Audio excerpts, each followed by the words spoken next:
মুখ্যমন্ত্রীর কথা অনুযায়ী অযোগ্যরাও অন্যান্য দপ্তরে কাজ করার সুযোগ পেতে পারে। এটা কেন বলতে হচ্ছে সরকারকে?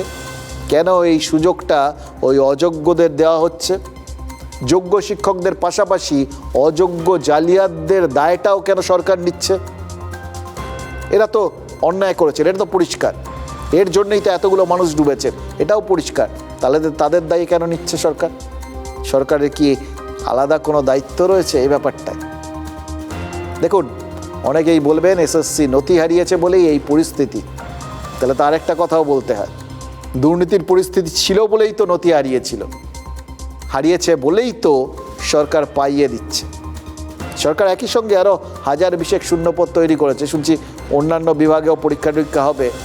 প্রশ্ন শুধু একটাই, যে একবার চুরি করেছে সে পরের বার চুরি করবে না বা চুরি করার সুযোগ পাবে না, বা যারা একবার চুরি করার রাস্তা খুলে দিয়েছিল তারা এক্ষেত্রেও সক্রিয় হবে না, এটার গ্যারান্টি কি সরকার দিতে পারবে?